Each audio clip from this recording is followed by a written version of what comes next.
प्यारे साथियों, भोपाल एसआई में आपका बहुत बहुत स्वागत है। और मैं राजेंद्र सर।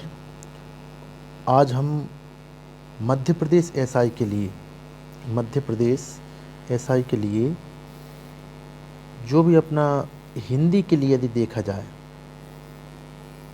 हिंदी के लिए देखा जाए तो इसमें हमने ये पाया है कि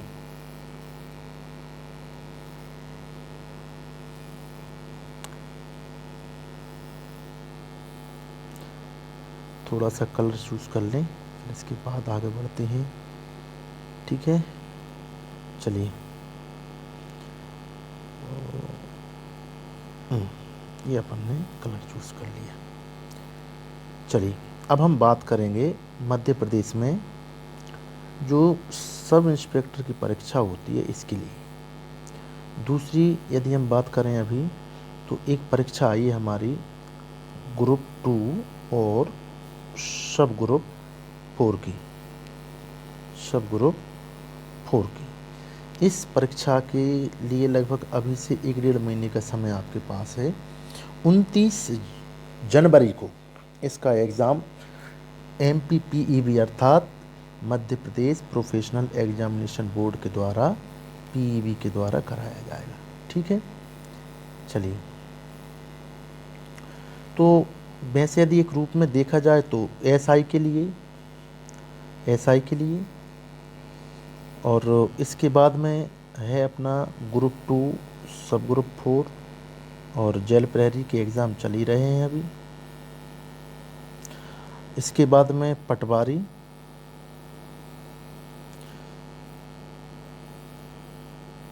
और भी मध्य प्रदेश के बहुत सारे एग्ज़ामों के लिए ये अपना हिंदी कारगर होगी।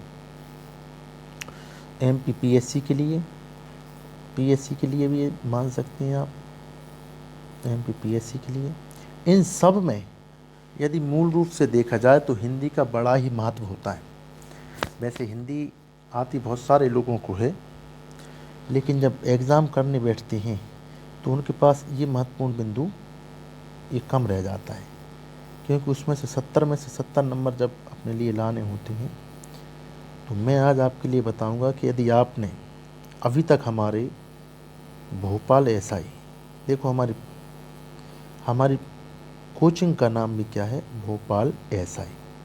ठीक है, यहाँ पे महत्वपूर्ण केवल जितने भी निरीक्षक, उप निरीक्षक, इनकी पद के लिए जो भी भर्तियाँ होती हैं उनके लिए ही हम प्रिपरेशन कराते हैं। ठीक है, अब मूल बात यह है कि जब हमारे पास यदि हमारे मध्य प्रदेश में PEB के द्वारा यदि एसआई की परीक्षा हो, सिर्फ एसआई की, इसमें हिंदी पूछी जाती है आपकी 70 मार्क्स की।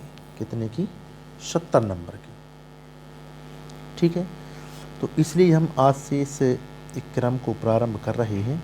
तो आप सभी लोग, यदि अभी तक आपने हमारे YouTube चैनल भोपाल एसआई के लिए सब्सक्राइब नहीं किया है तो सबसे पहले इसके लिए सब्सक्राइब कर लें, लाइक करें और शेयर करें। ये तीन बिंदु आपके लिए महत्वपूर्ण करना है। ठीक है, चलिए अब हम सबसे पहले बात करेंगे कि इस हिंदी में 70 में से 70 कैसे लाएं। ठीक है, तो मैं बताता हूँ आपके लिए कैसे आते हैं। तो सबसे पहले हमारे पास आती है हमारी हिंदी की वर्णमाला। क्या आती है? हिंदी की वर्णमाला। मैं इतने आराम से आपके लिए बताऊंगा जो आपको एकदम बिल्कुल सटीक तरीके से दिमाग में आपके बैठ जाए। ठीक है, चलिए। तो सबसे पहले हम वर्ण और माला इस शब्द का अपन मतलब समझते हैं। जैसे यदि हम कहें फूलमाला, वैसे तो बोलते नहीं, लेकिन बोलना इसलिए पड़ रही है कि आपको समझ में आए। फूलमाला, तो जब इसके लिए हम तोड़ेंगे तो क्या हो जाएगा? फूलों की माला। क्या हो जाएगा? फूलों की माला। ठीक इसी प्रकार से यदि देखा जाए तो यहाँ पे क्या लिखा है? वर्णमाला। तो वर्णों की माला मतलब एक क्रम में जमा दिया, जिससे कि आपको समझ में आ सके।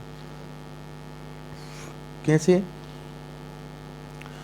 वो हम आगे देखेंगे। तो सबसे पहले वर्णमाला की हम परिभाषा देखते हैं। तो देखिए परिभाषा में क्या लिखा है उन्होंने, परिभाषा में क्या लिखा है, परिभाषा में लिखा है कि वर्णों की ये परिभाषा है। अब आप इसके लिए लिख भी सकती हैं, इसका स्क्रीनशॉट भी ले सकती हैं, और ज़रूरी नहीं है कि आप इसके लिए लिखें। यदि आप 1 से 2 बार वीडियो को देख लेंगे तो भी आपको बहुत अच्छी तरीके से इसे समझ पाएंगे। ठीक है, तो इसमें देखते हैं कि वर्णों के व्यवस्थित समूह को ही क्या कहते हैं, वर्णमाला कहते हैं। ठीक है, वर्णों के व्यवस्थित समूह को क्या कहते हैं, वर्णमाला। एक और परिभाषा के रूप में आगे देखें, या किसी भाषा में, एक बात आपके लिए बता दूं मैं कि हमारी जो हिंदी भाषा है, कौन सी, हिंदी, हिंदी जो भाषा है वो एक विश्लिष्ट भाषा है। देखा जाए तो वैज्ञानिक भाषा है। कैसी भाषा है, वैज्ञानिक भाषा। ठीक है, यदि कोई प्रश्न आपके सामने आता है तो आपको लगाना है कि हिंदी एक कैसी भाषा है, वैज्ञानिक भाषा है। इसकी शब्द वैज्ञानिकता को भी दर्शाती हैं। ठीक है, तो वर्णों के व्यवस्थित समूह को वर्णमाला कहती हैं। या किसी भाषा में प्रयोग आने वाली मूल ध्वनियाँ, कैसी ध्वनियाँ, मूल ध्वनियाँ, वर्णों के उस समूह को हम क्या कहेंगे, वर्णमाला कहेंगे। ठीक है, चलिए आगे बढ़ें। अब इसी परिभाषा को आगे बढ़ाते हुए देखते हैं कि मानक वर्णमाला के अनुसार, मानक का मतलब क्या होता है यहाँ पे, मानक, ध्यान देना, इस शब्दों पे ध्यान देना है। यही शब्द आपकी परिभाषा में पूछे जाते हैं। ये परिभाषा यहाँ से लेकर के यहाँ तक, ये देखना आप, ये इतनी आ चुकी है परीक्षा कि मानक वर्णमाला के अनुसार हिंदी वर्णमाला में कुल वर्णों की संख्या, वर्णों की कुल संख्या कितनी मानी गई है, 52। ठीक है, अब वो हम देखेंगे कैसे 52 है। चलिए आगे देखते हैं कि कैसे हैं, जिनमें 11 सुर, 11 स्वर, 33 व्यंजन, 4 संयुक्त व्यंजन, 2 आयोगवाय और 2 द्विगुणी। ठीक है, तो 11 33 44, 4 48, 2 50। ध्यान दें, 11 और 33 जोड़े कितने हो गए, 44। 44 में 4 जोड़े कितने हो गए, 48। 48 में 2 जोड़े कितने हो गए, 50। 50 में 2 जोड़े कितने हो गए, बराबर 52। अब इसके लिए अपन कैसे बता पाएँ कि ये हैं, लेकिन एक बात आपके लिए बताऊं कि कुछ जो अलग अलग पुस्तकों के जो राइटर हैं वो इसके लिए अलग अलग भी मानते हैं। मतलब जो मानक पुस्तकें हैं, अच्छा मैं मानक का अर्थ नहीं बता पाया आपके लिए, ये सुने थोड़ा सा। मानक का मतलब होता है जो जो हर जगह मान्य हो। जैसे यदि आप उदाहरण के तौर पर देखा जाए, मान लो हमारे लिए 90 रुपये का 1 लीटर पेट्रोल आता है, पेट्रोल या डीजल जो भी हो, तो लीटर की जो मात्रा है वो भोपाल में भी वही रहेगी, इंदौर में भी वही रहेगी, पटना में भी वही है और दिल्ली में भी वही, एक समान, अलग अलग नहीं। तो वो क्या है, मानक है। ठीक उसी प्रकार से जो वर्णमाला जो सब में एक हो, आप बिहार चले जाओ तब भी वही मिले, मध्य प्रदेश में पढ़ें तब भी वही मिले, और इंदौर में पढ़ें तब भी वही मिले, ग्वालियर में पढ़ें तब भी वही मिले, विशाखापट्टनम में पढ़ें तब भी वही मिले। तो वो क्या है, मानक। ठीक है, अब आगे देखते हैं हम। 11 स्वर, 33 व्यंजन, 4 संयुक्त व्यंजन और 2 अयोगवाय, 2 द्विगुणी। तो कई बार परीक्षा में पूछा गया है कि स्वरों की संख्या बताइए, वर्णमाला में स्वरों की संख्या, तो वो कितने होते हैं, 11। व्यंजनों की संख्या पूछ ली गई है कई बार, संयुक्त व्यंजनों की संख्या पूछ ली गई है, अयोगवाय कितने होते हैं यही पूछ लिया गया है, और द्विगुणी व्यंजन के बारे में पूछा गया है। ठीक है, चलिए आगे बढ़ते हैं। वर्णों का वर्गीकरण। तो वर्गों का वर्गीकरण किया गया है कितने प्रकार से, 2 प्रकार से। ठीक है, पहले होते हैं आपके क्या, स्वर, और दूसरे क्या होते हैं, व्यंजन, जो मैंने आपके लिए बताए यहाँ पे। ठीक है, अब हम देखते हैं स्वर क्या होती है? स्वर स्वतंत्र रूप से बोले जाने वाले वर्ण स्वर कहलाते हैं, अर्थात जिनको बोलने में किसी अन्य का सहारा ना लिया जाए। ठीक है, जिनका उच्चारण करने में किसी अन्य का सहारा ना लिया जाए। क्या किया जाए? ना लिया जाए। ठीक है, या वे ध्वनियाँ जिनके लिखा है, जिनके उच्चारण में हवा फेफड़ों से उठकर बिना किसी रुकावट के मुंह या नाक से बाहर निकलती है, वे ध्वनियाँ स्वर कहलाती हैं। फेफड़े होते हैं, फेफड़ों से हवा सीधे निकले और मुंह या नाक में ना टकराते हुए बिना रुकावट के वो निकल जाए तो वो क्या है? स्वर है। ठीक है, तो देखें जैसे कौन कौन से? छोटा आ, बड़ा आ। अच्छा, जिनकी संख्या कितनी मानी गई है? 11। छोटी ई, बड़ी ई, छोटा ऊ, बड़ा ऊ, ए ऋषि, ए, आए, ओ, औ। ठीक है, यहाँ तक तो हमने पढ़े हैं। 2 और होते हैं, उनके लिए आयोग बाह्य माना जाता है, तो वो हम आगे पढ़ेंगे। ठीक है, ये कितने हो गए? 11। देखें आपके सामने, एक बार और मैं गिन के बताता हूँ। 1 2 3 4 5 6 7 8 9 10 11। तो हमने भी कितना लिखा? 11। ठीक है, चलिए अब देखें अगली बात यहाँ पर महत्वपूर्ण ये है कि उच्चारण मतलब बोलना। इसके बाद है मात्रा। 2 चीज़ यहाँ पर निकल के आ रही हैं। उच्चारण मात्रा के आधार पर स्वर 3 प्रकार के होते हैं। कौन से? 3 प्रकार। ये प्रश्न एसआई की परीक्षा में पूछा जा चुका है। ये आया था, उच्चारण के आधार पर स्वर कितने प्रकार के होते हैं? तो उच्चारण के आधार पर स्वर 3 प्रकार के होते हैं। कितने प्रकार के? 3 प्रकार के। 3 प्रकार के होते हैं। ठीक है, कौन कौन से होते हैं वो अब देख लेते हैं हम आगे। पहला होता है आपका हाश्व स्वर, दूसरा दीर्घ स्वर, तीसरा प्लुत। तो देखें हाश्व स्वर क्या होता है, दीर्घ स्वर क्या होता है, प्लुत स्वर क्या होता है। ठीक है, अब एक और मैं बात यहाँ पे बता दूँ, इसके लिए हम क्या बोलते हैं? एक मात्रिक। आगे लिखा है मैंने, ये द्विमात्रिक, मतलब इनमें 2 मात्रा का प्रयोग। ये त्रिमात्रिक स्वर कहलाती हैं। क्या कहलाती हैं? त्रिमात्रिक स्वर कहलाती हैं। ठीक है, 1 मात्रा, 2 मात्रा, 3 मात्रा। ठीक है, आगे पढ़ते हैं इनके बारे में। देखिए हाश्व स्वर क्या होते हैं।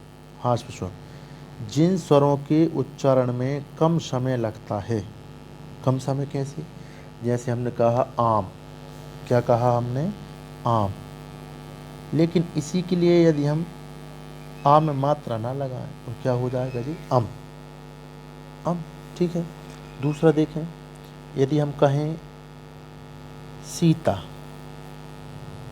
क्या कहें? सीता। और इसी के लिए यदि हम मात्रा हटा दें, इसकी लिख दें क्या? शीत, सत्य, ऐसा लिखेंगे क्या? सत्य।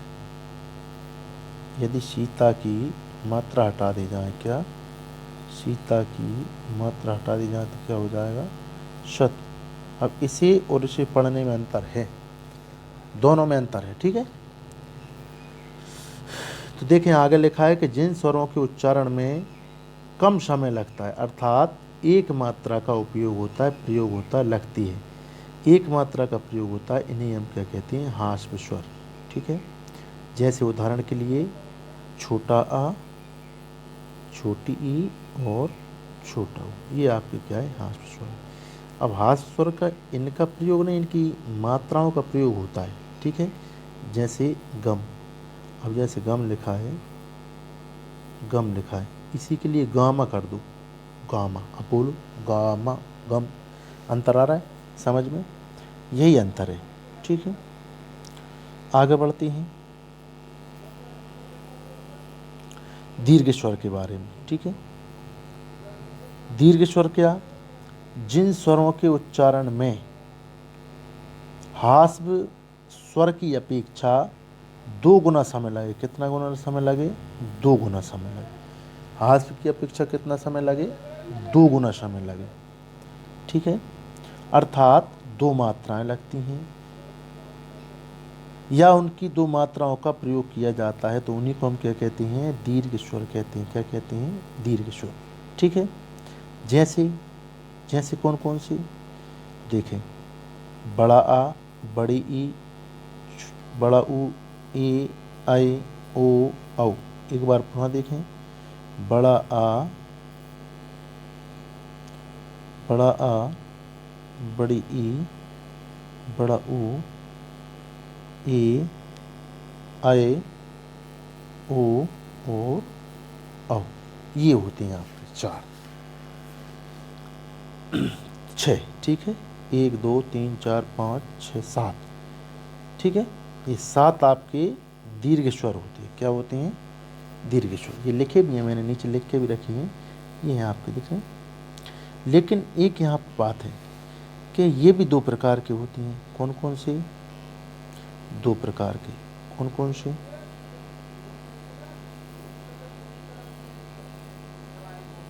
पहला है आपका सजातीय और दूसरा है आपका विजातीय। अब देखिए, सजातीय का मतलब क्या होता है, एक ही जात के,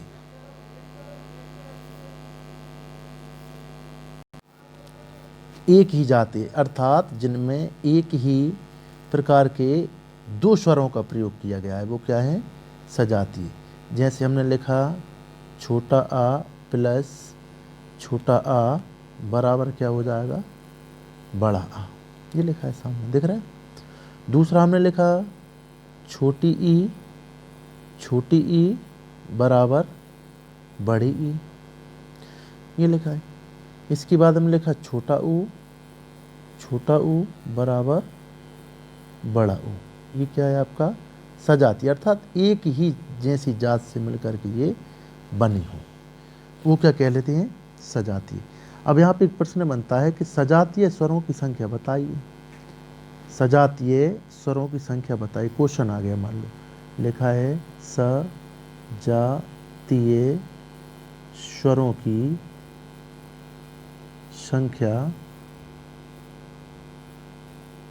संख्या कितनी है, कितनी है, तो देखें 1 2 3, तो कितनी है, 3 है।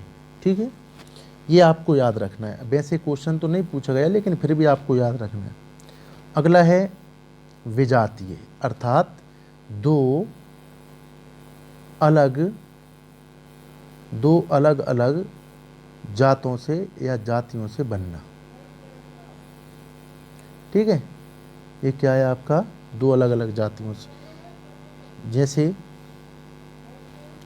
छोटा आ और जब ई के लिए मिलाएंगे तो क्या बनेगा, ए।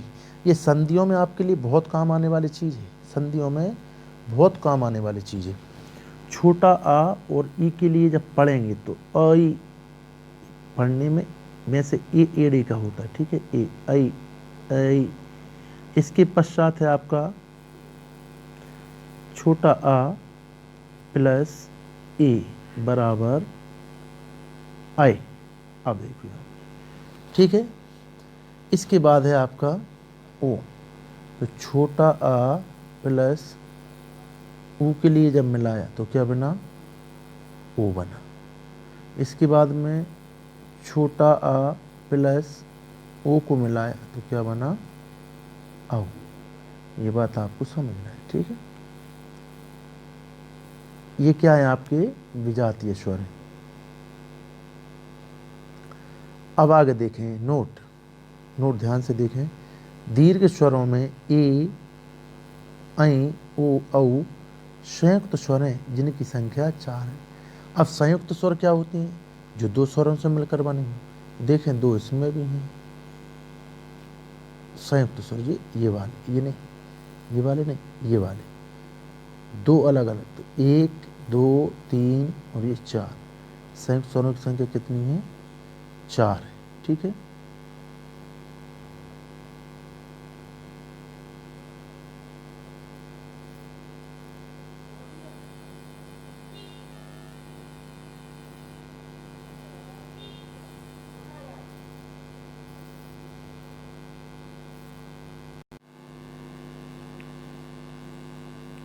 प्लुत स्वर। प्लुत किसे कहते हैं? प्लुत। संस्कृत में एक प्लुत नामक स्वर भी होता है। स्वर, स्वर कैसे? जिनके उच्चारण में किसी अन्य की आवश्यकता नहीं होती है, वो क्या है? स्वर हैं। प्लुत का अर्थ है उछला हुआ। क्या है? उछला हुआ, मतलब तेज। इसे त्रमात्रक स्वर भी कहते हैं। इसका प्रयोग, अच्छा एक और बात यहाँ पे, इसे त्रमात्रक स्वर इसलिए बोलते हैं क्योंकि इसके बोलने में ह्रस्व स्वर और दीर्घ स्वर की अपेक्षा 3 गुना समय लगता है। कितने गुना? 3 गुना समय लगता है। इसका प्रयोग किसी को दूर से पुकारने में, रोने में, गाने में, चिल्लाने में, अदालत में, नाटक में, नौटंकी में आदि में किया जाता है। ठीक है। तरह तरह के विलाप होते हैं तब इसका प्रयोग किया जाता है। जब अच्छे अच्छे गाने गाते हैं तब इसका प्रयोग किया जाता है। चिल्लाने में किया जाता है, अदालत में किया जाता है, नाटक नौटंकी में। अब आपसे पूछ ले कि किस स्वर का प्रयोग नाटक नौटंकी में किया जाता है, तो आप बता सकते हैं प्लुत में। इसके बाद यदि आपसे पूछ लिया जाए कि बताइए अदालत में किस स्वर का प्रयोग किया जाता है, तो किसका किया जाता है? प्लुत का। आगे देखें, हवा के नाक व मुंह से निकलने के आधार पर स्वर कितने प्रकार के? 2 प्रकार के। ठीक है। पहला कौन सा? निर्नुनासिक अर्थात मौखिक। जिन स्वरों के उच्चारण में केवल हवा मुंह से निकलती है वे निर्नुनासिक कहलाते हैं। जैसे छोटा, छोटी, बड़ी, ये सब, मतलब इनके ऊपर कोई चंद्र बिंदु या बिंदु नहीं रहती, तो इसलिए इन्हें निर्नुनासिक कहते हैं। केवल इनके बोलने में आप नाक बंद करके बोलेंगे तो नाक पर कोई भी दबाव नहीं आएगा, इस बात का आप ध्यान रखें। अगली बात करते हैं अनुनासिक की। जिन स्वरों के उच्चारण में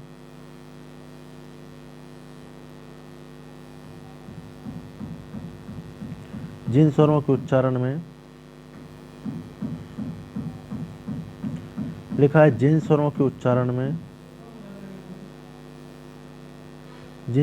उच्चारण में हवा मुंह के साथ साथ नाक से भी निकलती है, उन्हें क्या कहते हैं? निम्नुनासिक। जैसे अंबर, आंचल, ये सब क्या होंगे? निम्नुनासिक। तो देखिए यहाँ पे एक शॉर्ट रिवीजन के माध्यम से मैं आपको बताना चाहता हूँ कि देखें कि वर्णमाला क्या है। वर्णों के व्यवस्थित समूह को वर्णमाला कहती हैं। तो इस प्रकार से यदि आप इसे पढ़ेंगे तो हो सकता है कि आपके यह उपयोगी हो। और मैं सबसे पहले ये आपके लिए बताऊंगा कि MPSI के लिए खासकर हम ये तैयारी आपको करा रहे हैं। तो आप इसे सबसे ज़्यादा यदि लिख सकते हैं तो लिखने का बहुत ज़्यादा प्रयास करें, लाइक करें, शेयर करें और सब्सक्राइब करें। बहुत बहुत धन्यवाद। जय हिंद, जय भारत।